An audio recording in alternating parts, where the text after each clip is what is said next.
At my engagement gala with Vanessa Vance, my elbow accidentally clipped the cake stand. A smear of buttercream landed squarely on the pristine white suit of her best friend, Julian Reed. Before I could even open my mouth to apologize, Vanessa rushed over and grabbed me, her manicured nails digging deep into my arm. "Caleb, get on your knees and apologize to Julian right now. Bow your head to the floor 3 times, or this is over." The entire ballroom went silent. Julian put on a show of fake magnanimity. "Ness, baby, let it go. It's fine." I looked at her, watching her defend another man with such ferocity, and I smiled. I raised my hand. Slap, slap, slap. 3 sharp strikes across her face sent her stumbling back. I ripped the boutonniere from my lapel and threw it at her. "The wedding is off. You two deserve each other." As I turned to leave, I could still hear her ridiculous, high-pitched shrieking. My engagement to Vanessa Vance was the social event of the season in Chicago.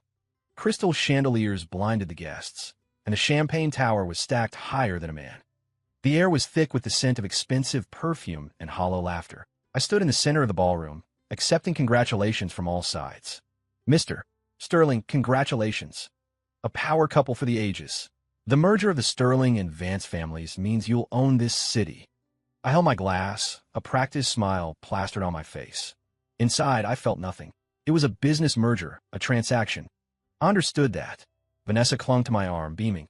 She wore a custom gown, the diamond-encrusted hem, flashing aggressively under the lights. "Honey," she whispered, her voice cloying.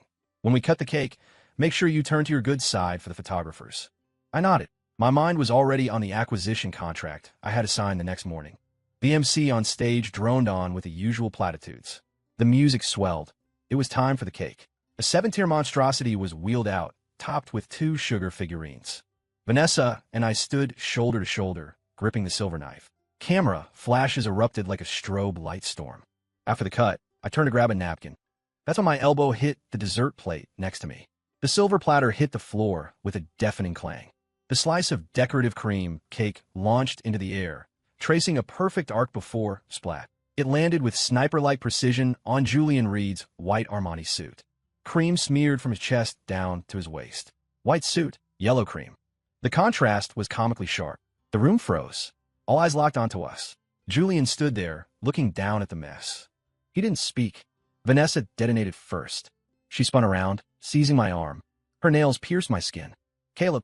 Her voice was shrill enough to shatter glass. "Are you blind?" I frowned, trying to pull my arm away. She gripped harder. "Look at him.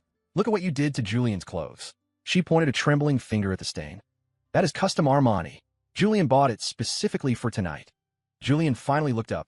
He twitched his lip into a pained, martyr-like smile. "Ness, let it go." His voice was gentle, laced with just the right amount of helplessness.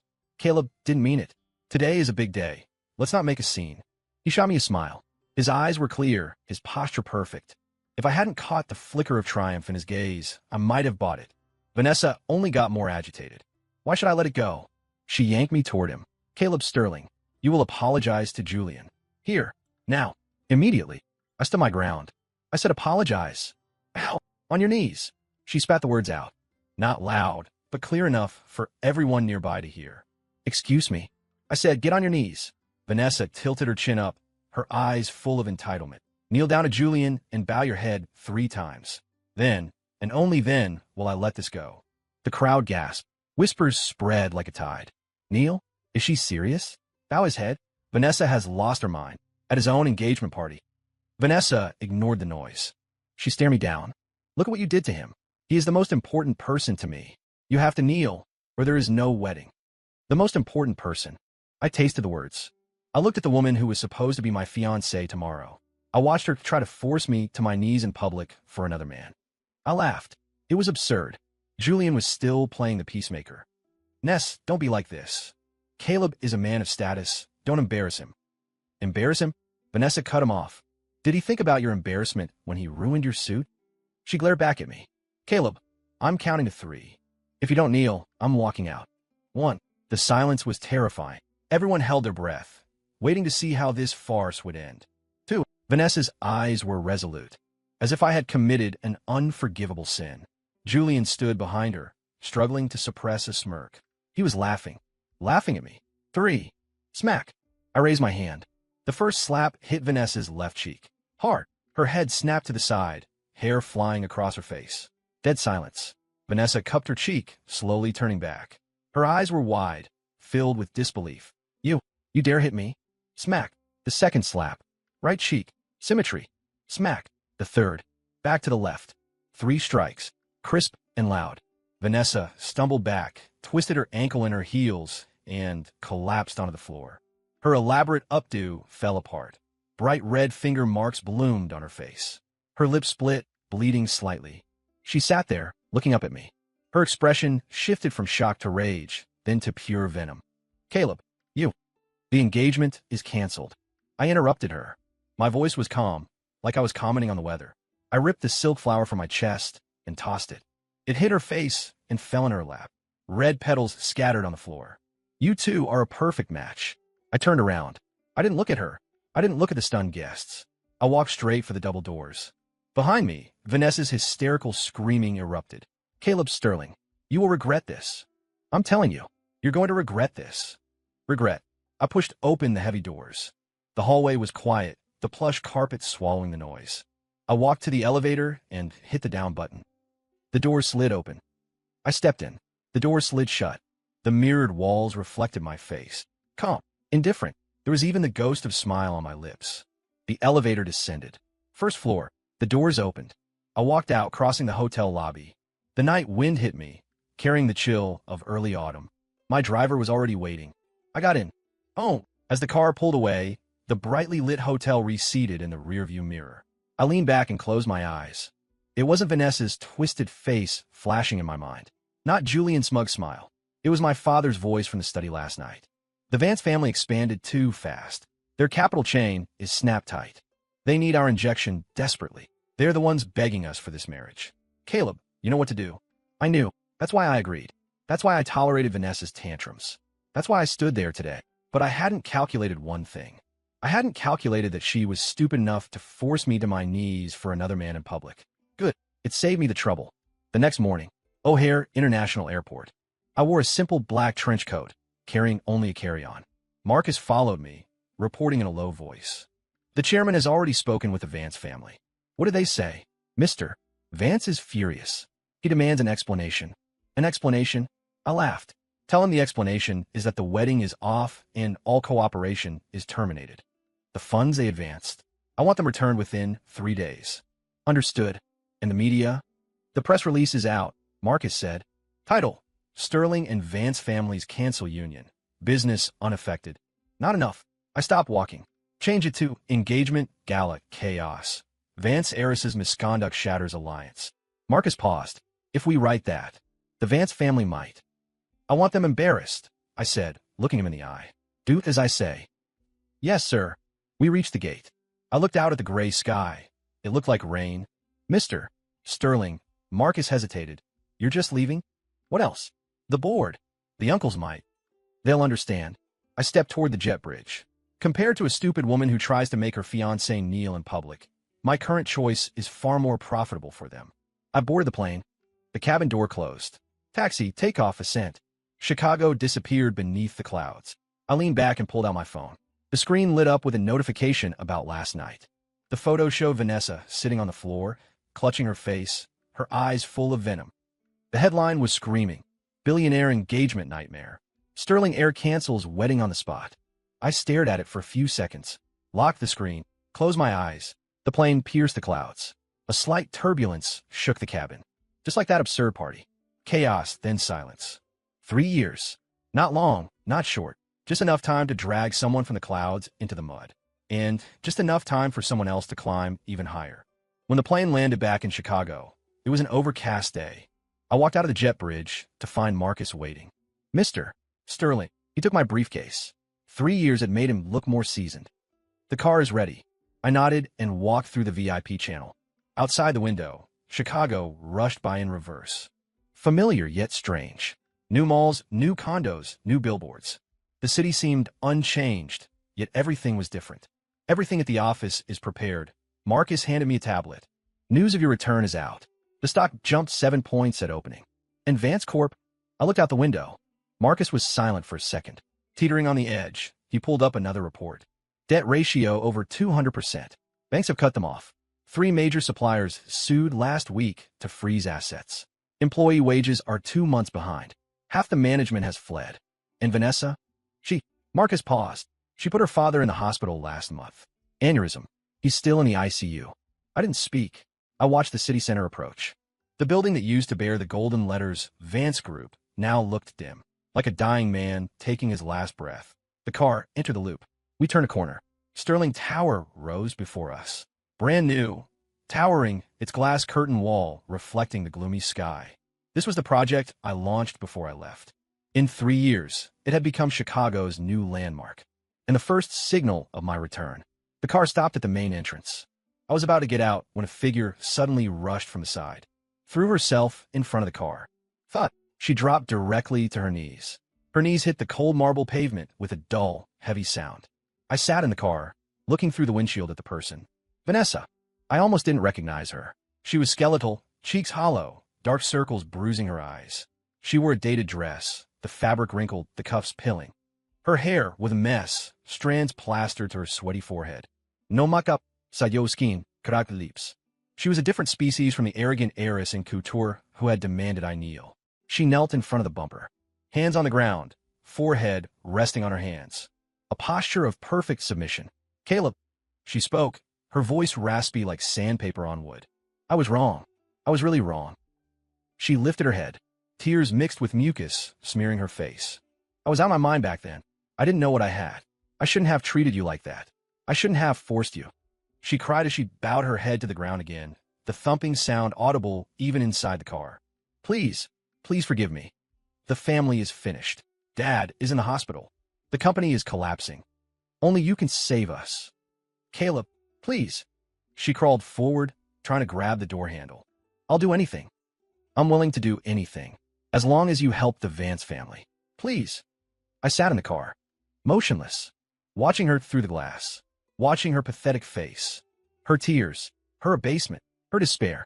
I thought back to 3 years ago, the engagement party, her nails digging into my flesh, her screeching command, Caleb, kneel to Julian right now. About 3 times. I remembered her face then, arrogant, entitled, looking down on everyone. I remembered Julian standing behind her, hiding a smirk. I remembered the crowd, shocked, waiting for the show. I remembered the 3 slaps I gave her. I remembered throwing the flower in her face. You two are a perfect match. 3 years. 3 long years. And now, she was kneeling in front of my car, begging me. I pushed the door open, stepped out, stood in front of her, looked down at her. Vanessa lifted her head, looking at me through blurred tears. Her eyes were full of pleading. Caleb, you forgive me, right? You'll help us, right? I looked at her for 3 seconds, then I lifted my foot and kicked her in the shoulder. Not hard enough to break bone, but not gentle. She let out a yelp and fell backward onto the pavement. The back of her head hit the ground with a thud. She lay there, stunned, eyes wide, staring at me, as if she couldn't process what had happened. I walked over, stood over her. Vanessa. I spoke. My voice was flat, devoid of emotion. Your knees. They're cheap. She opened her mouth, wanted to say something, but no sound came out. Only tears flowing endlessly. I stepped around her, walked straight toward the main entrance. The glass doors slid open automatically. The security guards bowed in unison. Mr. Sterling. I didn't look back. Walked into the lobby. Marcus fell in step beside me, whispering, should I have someone handle that? No need. I entered the private elevator. Pressed the button for the penthouse. The elevator rose. Numbers climbed. 57th floor. Doors open. I walked out. The penthouse office was ready. Panoramic floor-to-ceiling windows overlooking all of Chicago. I walked to the window. Looked down. That tiny figure was still collapsed on the pavement, like a piece of discarded trash. A few passers-by gathered, pointing. Security finally walked over and dragged her to the curb. She didn't resist. Let them handle her. Eyes empty, staring at the sky. I turned around, stopped looking, sat behind my desk. Marcus placed a file in front of me. Mr. Sterling, the latest financial report on the Vance family.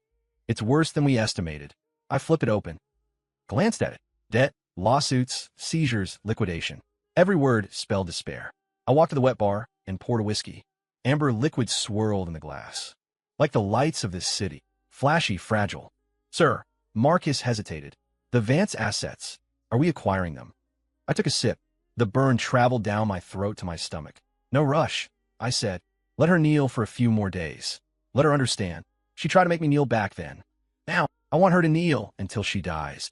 Outside, storm clouds gathered. It was going to rain. Wednesday night, a private club by the river. I sat by the window, watching the lights of cruise ships on the water. Leo sat down with a drink. You really back? Looks like it. Thought you were settling in London for good. Leo laughed. Good thing you're back. Chicago is interesting right now. How so? The Van Cess. He leaned in, lowering his voice. You heard about that, right? About what? Vanessa's dad. Leo clicked his tongue. Aneurysm. He's gone. My hand paused on glass. Dead. Last week, Leo said. No funeral. They just cremated him quietly. With a family in that state, who can afford a funeral? I didn't speak. Leo took a drink and continued. You have no idea. The last 3 years? The Vance family drama was better than TV. Tell me, after you left, her dad locked her in the house. Beat her for 3 days. Leo gestured. With a belt. Rumor has it her back was shredded. And then locked her in for a month. Leo shook his head. But guess what? She stole the safe key while he was on a business trip. Corporate seal, blank contracts, power of attorney. Took it all. Where did she take it? To Julian, obviously. Leo laughed. Julian started some tech company. Big talk, total shell. Vanessa used the stolen seal, forged her dad's signature, and used Vance Group as a guarantor to get a $3 million loan for Julian. $3 million. I swirled my glass. Then Julian started spending, Leo said. Sports cars, luxury office, hired a bunch of pretty staff, threw team building parties that were just excuses to get drunk. And the project? There was no project. Leo sneered. He's a moron. Knows nothing. Invested in some high-yield crypto nonsense. It was a scam. Money went in, vanished. $3 million. Gone in less than 6 months. Vanessa stole the seal again. Loan another $2 million. Faster this time. 3 months. Gone. When the bank came knocking, her dad finally found out. Leo lowered his voice further. They say the debt collectors charged right into Vance HQ and slammed the IOUs on her dad's desk. $5 million plus interest. He called Vanessa in right there. Vanessa was still stubborn, saying Julian was about to turn it around, that the investments were potential unicorns. Her dad demanded she call Julian in to confront him. Julian showed up, shaking like a leaf. Asked 3 questions, couldn't answer one. Finally admitted the money was spent, the projects were fake. Her dad's face changed right there. Leo pointed to his temple. Stroke. Dropped dead on the floor. Never woke up. 3 days later, gone. I finished my drink. And the company? Collapsed. Leo spread his hands. Bank lawsuits, frozen assets, bankruptcy. Do you know where Vanessa lives now? A rundown tenement on the west side. Rent is $800 a month. And Julian? Hiding. Leo smirked. He took Vanessa's last bit of jewelry and savings. Maybe 50 grand, and tried to skip town. Got scammed out of it near the border. Didn't make it out. Now he's holed up in some basement apartment in the slums. Still hanging onto Vanessa. She's still with that loser? What else can she do? Leo said. Her old girlfriends avoid her like the plague. She went to a few of them. They wouldn't even let her in the door. A waiter came to refill the drinks. Leo looked at me over his glass. You didn't come back to help her, did you? I didn't answer. I looked out the window. The lights on the river stretched into long ribbons. Like the false prosperity of this city. Weekend night. Same club, penthouse suite. I had just finished with 2 overseas clients and saw them out. When I came back, someone was standing at the suite door. Vanessa. She had changed clothes, still cheap but clean. Makeup covered the gauntness. Eyes red and swollen, like she'd been crying for hours. Seeing me, she lunged. Caleb. I sidestepped. She grabbed at empty air, stumbled but caught her balance. Caleb, how did you get in? It was a members-only club. She wasn't a member anymore. Vanessa looked down. I told the guard I was your fiancé. I laughed. That expired 3 years ago. Caleb. She looked up, tears flowing again. I know I was wrong. I really know it now. Now you know. I know. I know everything. She sobbed. Julian is a liar. He tricked me. He ruined my family. And I have nothing left now. She grabbed my sleeve. Dad is gone. The house is gone. The money is gone. Caleb, I only have you. Suddenly, she dropped her knees. Hugged my legs. Can we start over? The one I loved was always you. I was confused back then. Julian brainwashed me. Caleb, please forgive me. Let's get married. I don't want anything. I just want to be with you. I looked down at her, watching her cling to my leg, snot and tears mixing, watching that once proud face now written over with abject begging. Watching that delusion of deep love she still clung to. I bent down, gripped her chin. Hard. She winced, forced to look up. Love me? I asked softly. So you traded your father's life and your family's legacy to feed that waste of space. Vanessa went pale. No. No. I was tricked. You were tricked into stealing the seal. Tricked into forging signatures. Tricked into leveraging the company for loans. I asked 3 times. With each question, I squeezed harder. Her chin turned white under my fingers. I did it for love. Love. I laughed. Let go. She slumped to the floor. That's not love. That's being a whore for validation. Vanessa's eyes went wide. Caleb, how can you say that? Am I wrong? I looked down at her. For a man, you stole from your own family, killed your father, and destroyed your business. Now that he's broke, you come running back to me. Vanessa, do you think I'm a spare tire? Or just an idiot? No. She screamed. I really love you. I always loved you. Is that what you told Julian 3 years ago? No. At the engagement party, what did you say? I pretended to think. Julian is the most important person to me. Now that he ran, suddenly I'm the most important. Vanessa gaped, wordless. Tears smeared her makeup into a grotesque mask. She looked pitiful, pathetic, and hateful. Caleb, she crawled forward, trying to hug my leg again. I took a step back, raised my hand. Smack! A slap across her left cheek. Harder than 3 years ago. Her head snapped to the side. That one is for being stupid. Smack! Second slap. Right cheek. That one is for being cheap. Smack! Third slap. Back to the left. And that one is for having no brain. 3 strikes. Her lips split, bleeding. Her face swelled instantly, fingerprints vivid. She clutched her face, staring at me blankly, as if she couldn't believe I hit her again. Get out, I said. Don't touch me with your dirty hands. She shook her head, wanted to say more. I turned and waved to the security at the end of the hall. 2 guards ran over. Mr. Sterling, drag her out. Don't let her in again. Yes, sir. The guards grabbed Vanessa by the arms. She struggled, screaming. Caleb, you can't treat me like this. I love you. I really love you. Caleb, you bastard. Caleb, the voice faded into the elevator. I stood at the door, took a cigarette from my pocket, lit it, inhaled. The smoke rose under the corridor lights, like those absurd memories. Dispersed, gone. Leo came out of another room, saw me. What happened? Nothing. I flicked the ash. Just a fly. He looked at the elevator, understood. She hasn't given up? Soon. I took the last rag, stubbed it out in the bin. I'm leaving. Already. Yeah. I walked to the elevator. Leo called out. The Chamber of Commerce Gala next week. You coming? I'll be there. Vanessa might try to go. I know. The elevator doors opened. I stepped in. Doors closed. In the mirror, my face was rippleless, like a deep, bottomless pool. What lay beneath the water? Only I knew. The annual charity gala, held in the penthouse of the newly completed International Conference Center, a 5,000-square-foot ballroom. Crystal chandeliers cascaded like waterfalls from the 60-foot dome, illuminating the perfumed crowd below. Men in bespoke suits, women dripping in jewels, hemlines sweeping the polished marble. Politicians, tycoons, celebrities. 70% of Chicago's elite were here. I held a glass of champagne, standing by the window, chatting with a few senior industry leaders. Mr. Sterling is making big moves. Heard you're negotiating an overseas acquisition. Young and promising, much sharper than we were back in the day. I smiled through the pleasantries, scanning the room. These events were half socializing, half theater. Everyone was acting successful, acting dignified, acting like they deserved to be here. Marcus walked over, whispering, Sir, the foundation paperwork is done. The $5 million you donated has been transferred. Good. Also, he paused. Vanessa and Julian are here. I raise an eyebrow. They have invites? They used the name of Julian's old shell company.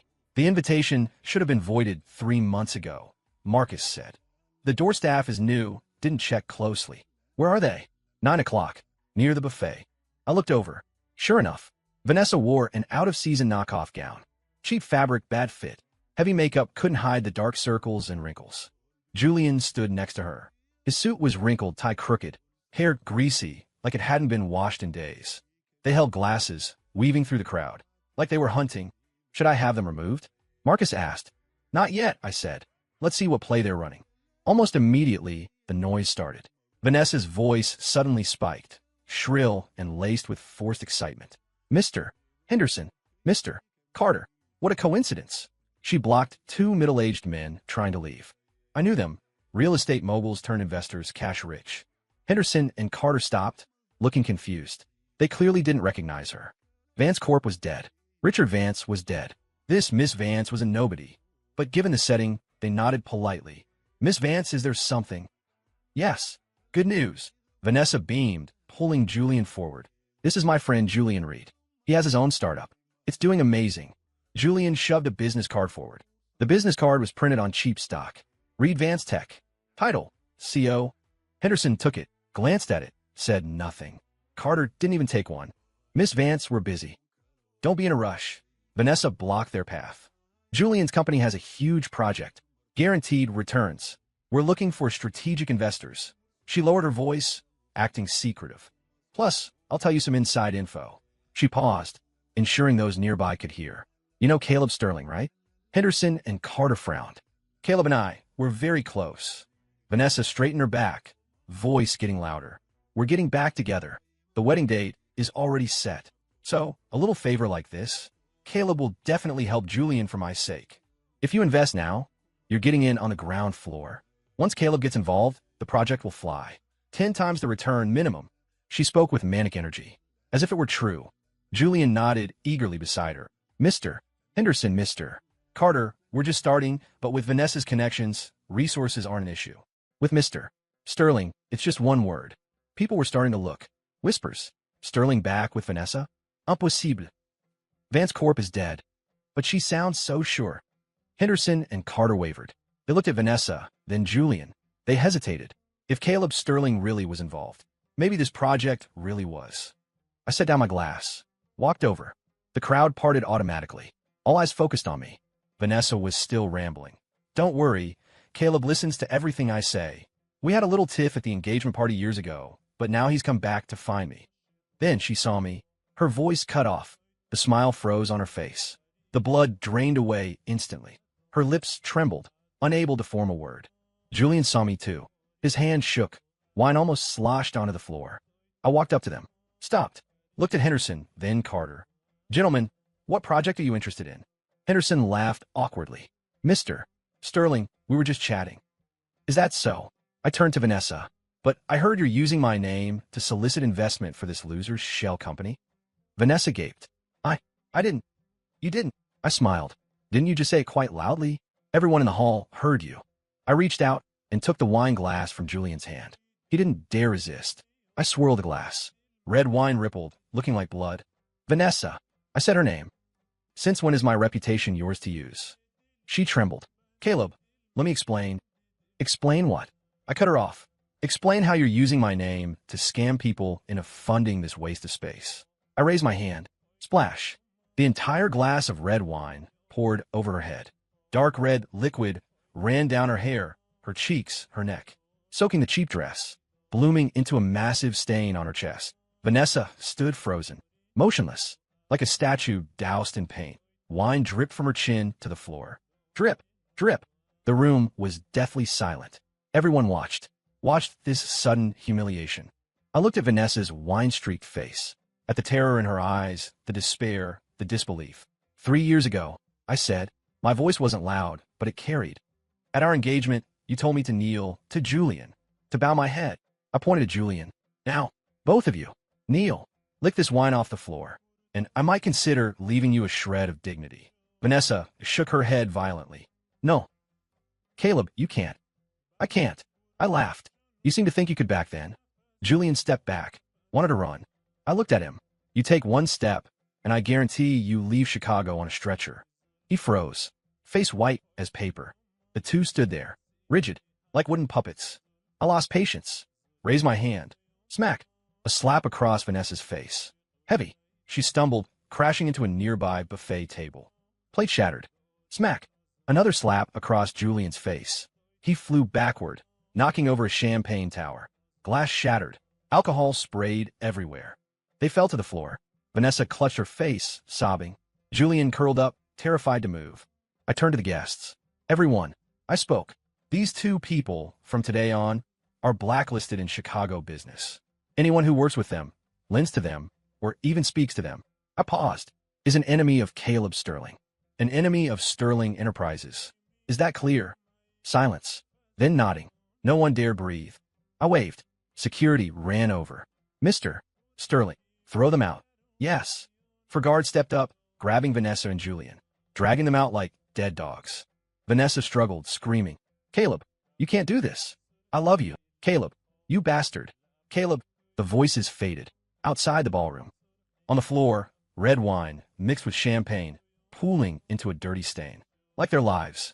Filthy, cheap, worthless. I took a warm towel from Marcus, wiped my hands, then looked at Henderson and Carter. Gentlemen, where were we? They blinked, then hurriedly piled on smiles. Mr. Sterling, we were discussing that East Side plot. Right, great potential there. I smiled. Let's continue. As if the farce never happened. As if those two never existed. The gala went on. Music played. People raised glasses, laughed again. But everyone knew. From tonight on. In Chicago, Vanessa Vance no longer existed. She was dead. Dead in the city she once prided herself on. Dead in everyone's memory. Dead in the grave she dug herself. After the charity gala, the names Vanessa Vance and Julian Reed smelled worse than garbage in Chicago. No one dared touch them. Former friends wouldn't answer calls, blocked them on social media, crossed the street to avoid them. Former business partners treated them like the plague, waving them off from 10 yards away. No money. No loans. Don't look at me. Banks had blacklisted them long ago. Even the predatory payday lenders on the street corner shook their heads at their IDs. Sorry, credit's too shot. Can't do it. Can't do it. Nothing can be done. Julian's Reed Vance Tech declared bankruptcy 3 days after the gala. The court slapped a seal on the doors. Computers, desks, even the dying plant, all seized. He still owed suppliers 70 grand. Owed employees 3 months of wages. Owed 6 months of office rent. Julian hid in the rental, terrified to go out. Debt collectors called 80 times a day. At first, he answered, begging, just a few more days. Later, he turned the phone off, pulled the SIM card, flushed it down the toilet, as if the debt would flush away with it. They lived on the far west side now, in the slums. A top-floor unit in a crumbling tenement. 300 square feet, $800 a month. The window was broken, patched with newspaper. Plaster peeled off the walls in chunks, revealing black moldy brick. The floor was pitted concrete. Bathroom down the hall, shared. No lights in the stairwell. Roaches were roommates, hiding in corners by day, swarming the stove, table, even the bed at night. The first time Vanessa saw one, she screamed. Now she was numb, saw a roach, smashed it with a slipper, went back to staring at the wall. The room had one bed, a broken sofa, a lopsided table. The table was piled with instant noodle cups, some half-eaten and growing mold. The air smelled sour, a mix of mold, sweat, and despair. The fighting started day one. Vanessa sat on the bed, crying at the squalor. It's all your fault, she muttered. Julian squatted by the door smoking, ignoring her. It's all your fault, Vanessa screamed. If not for you, my family wouldn't have collapsed. Dad wouldn't be dead. I wouldn't be in this hellhole. Julian crushed the cigarette on the floor. My fault. He stood up, pointing at her. If you hadn't insisted on being with me, if you hadn't stolen the seal, if you hadn't hyped me up to the sky, would I have opened that stupid company? Would I be in debt? Would I be here? Vanessa, you are the jinx. Vanessa rushed him, grabbing his collar. What did you say? I said you're a jinx. Julian roared back. You killed your dad, wrecked your family, and now you're wrecking me. Smack. Vanessa slapped him. Julian paused for a second, then raised his hand and slapped her back harder. Smack. Vanessa slammed into the wall. She clutched her face, eyes bloodshot. Julian, you hit me. So what? Julian panted. You think you're still the Vance heiress? I'm telling you, you're nothing now. Less than a dog. Vanessa shrieked and lunged. They wrestled, knocked over the table. Noodle cups rolled everywhere, soup splashing the floor. Finally, the neighbor pounded on the door. Shut up in there, or I'm calling the cops. They stopped, collapsed on the floor, gasping, glaring at each other. Pure hate in their eyes. This fight happened every day. Fighting over money.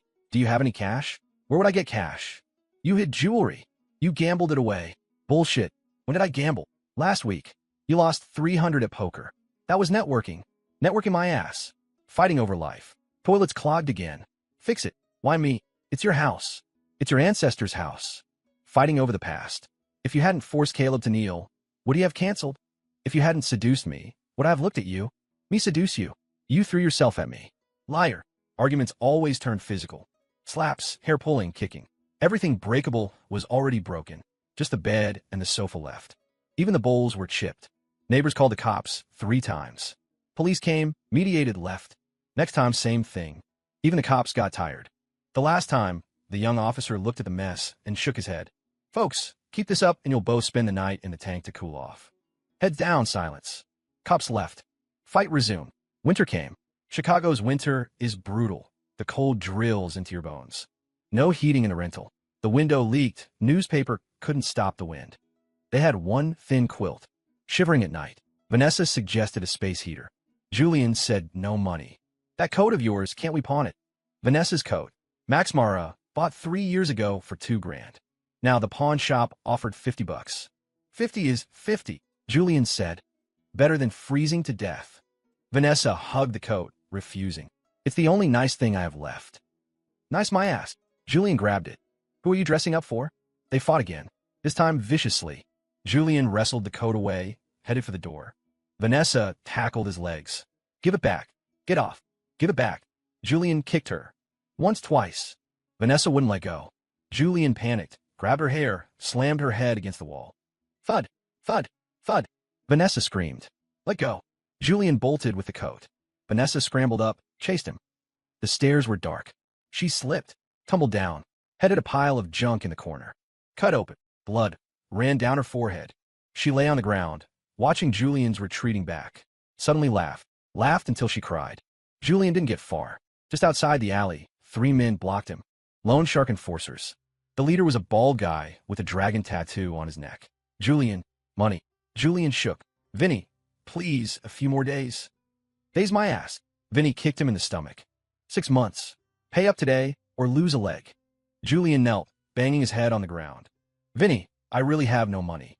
Look, this coat, it's worth something, take it as collateral. Vinny took the coat, looked at it, threw it in the mud and stomped on it. Rag, I wouldn't wipe my car with it. He waved his hand. Beat him. The thugs swarmed. Fists and boots rained down. Julian curled up, screaming. Finally, Vinny stepped on his left leg. Let this be a lesson. Snap. The sound of bone breaking. Crisp. Julian shrieked and passed out. Sirens wail. Police and ambulance lights bounced off the narrow alley walls. When Vanessa was loaded onto the ambulance, her face was covered in blood. Julian lay on a stretcher, his left leg twisted at a sickening angle. They went to the same hospital. Different rooms, separated by a hallway. Separated like 2 different worlds. Police took statements. Asked what happened. Vanessa said nothing, just stared at the ceiling. Eyes dead. Julian said nothing, just gritted his teeth, sweating from pain. Police shook their heads and left. The ward went quiet. Vanessa slowly turned her head to the window. Outside was the Chicago skyline. Skyscrapers, blazing lights. One of those lights used to belong to her. Now they were all out. 3 months later, I was in the penthouse office of Sterling Tower. Marcus stood by the desk, giving the final update. The scar on Vanessa's face is permanent. Left eye vision is damaged. No one will hire her. She's washing dishes at a dive diner on the south side. Room and board included, $2,000 a month. Julian's leg didn't heal right. He walks with a limp. He's begging on the street, sometimes shoplifting. Got beaten up a few times. They saw each other once. Under that tenement building. What did they say? Don't know, Marcus said. But witnesses say Vanessa spit on him. Julian threw a rock at her. Missed. I nodded. Walked to the floor-to-ceiling window. Outside, the Chicago skyline glowed gold in the sunset. This city was completely under my control. Mr. Sterling, Marcus hesitated. Should we do anything else? No, I said. Picked up the wine from the desk, took a sip. That's enough. Let them live, and watch themselves rot. Marcus nodded and backed out. Left alone in the office, everything ended here. Story complete.